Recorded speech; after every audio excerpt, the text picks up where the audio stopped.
And finally, but by no means least, it's a pleasure to introduce Mr. Gail Ridgely, Northern Arapaho Tribal Descendant and representative to the Sand Creek Massacre National Historic Site. Mr. Ridgely, along with his brothers and his father, as you just heard, have been representatives to the Sand Creek Massacre Site since the very beginning for 15 years or so now. Mr. Ridgely is going to speak on an oral history of the Sand Creek Massacre painting, which is depicted on an elk hide by the late Eugene Ridgley Sr. Gail. Well, good morning. It's a great honor to be here today. I never would ever even believed this here years ago when I started my journey in education.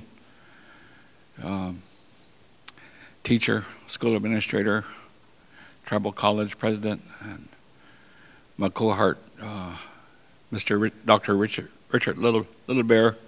He and I traveled southwest, northwest, maybe all four directions of the United States here, working in bilingual native languages, and especially with parents and school boards.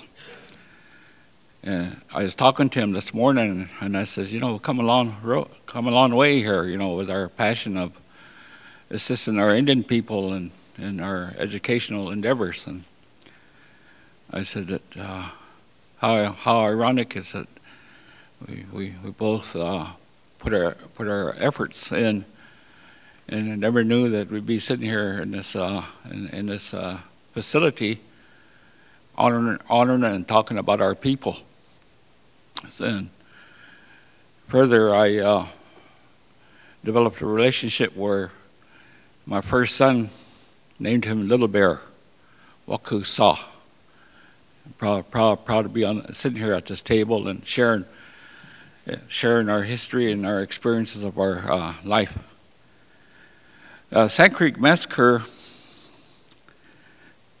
to me, when I speak and share the story with cohorts, parents, students, elders, I look at it as a historical remembrance, educational awareness, and spiritual healing of the Arapaho and Cheyenne people.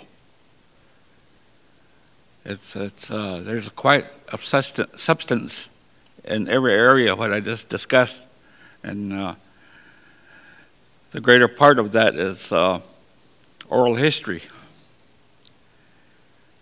And our tribal stories are frequently discredited by Western historians as merely myth. I have always found this fascinating. An entire body of knowledge can be dismissed because it was not written, while written material by obviously biased men is readily accepted as reality. And this was stated by a great woman named Wilma Mankiller, 1993. The hide painting behind me, as Tom described in a little greater detail, was done by my father in 1994. And it was completed through an oral history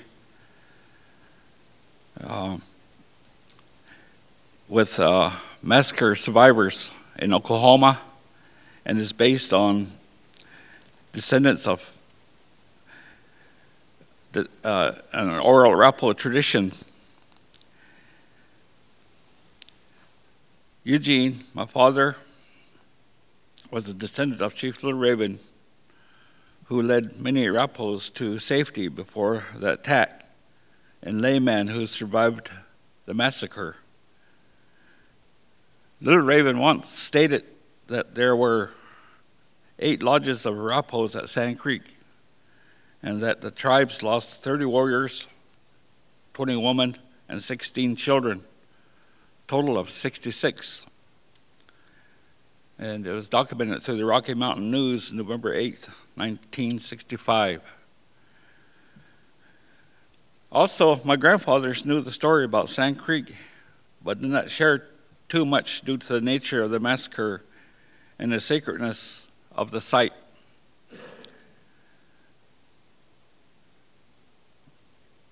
At that time, our ceremonies were not allowed by the state of Wyoming, It was not until 1938 the sun dance was allowed back to be practiced. My grandfather stated that he danced the sun dance in October that year, and he was only 13 years old. He also stated that the elders from Wind River Reservation would travel to the Sand Creek site periodically and pray. In the early 70s, my brothers and I formed a rock and country band, and we became out and played music in clubs and other social gatherings. My grandfather one day came and listened, and he kind of had a smirk on his face. He said, "What do you call your band?" We told him our band is called Sand Creek, or not Sand Creek, but Native Americans. Then he said, "Well, can I make a recommendation and change your name to the Sand Creek Band?" And at that time, we were young, and we just chuckled and said, "Well, there's no Sand Creek here in Wyoming." He said, "Well, Sand Creek is special in my heart, and it's a place where our people died and survived, and in honor of that situation, name the band Sand Creek Band." So it's been with us ever since 1970 up to now, and we still play music.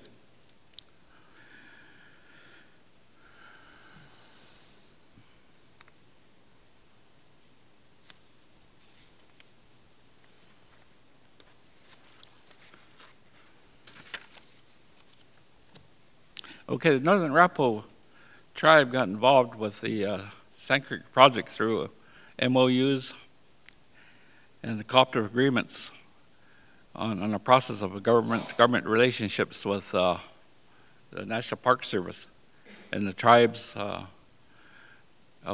Cheyenne Arapaho tribes of Oklahoma and the Northern Cheyenne tribe of Montana.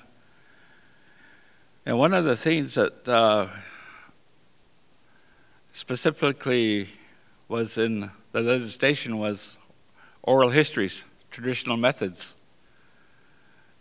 So we took this project and identified 6 people that came forth and wanted to give an oral history. And at that time, Dr. Roberts from the National Park Service came and recorded, documented, and met the people of the Wind River Indian Reservation. And these recordings are they're going to be kept for years. And the sad part about it is that 4 of the participants passed on since that time, but we still have the history where we can share in the educational process for our people.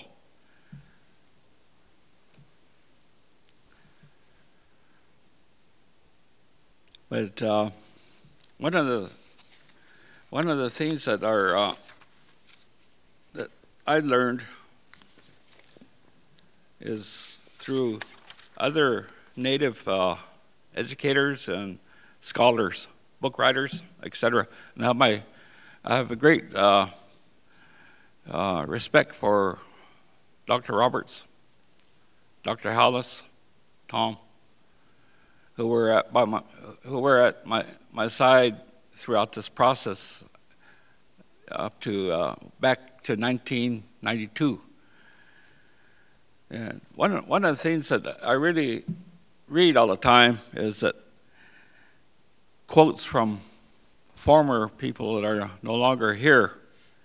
One of the good quotes is, "Native people remember and memorialize the struggles of their ancestors at Sand Creek, Washita, and Wounded Knee, places now sanctified because of those sacrifices.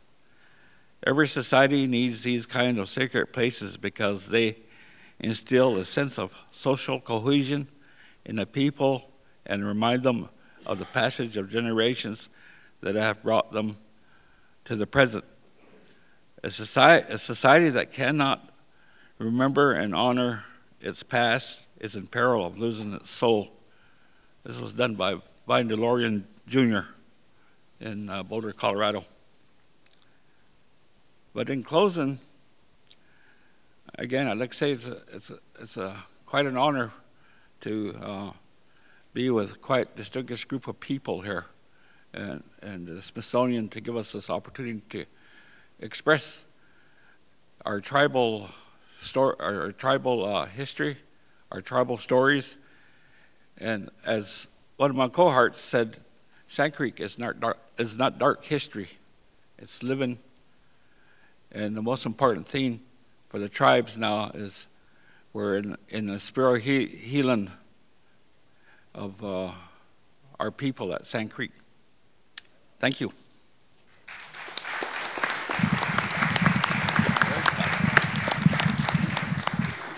Thank you very much, Mr. Ridgley.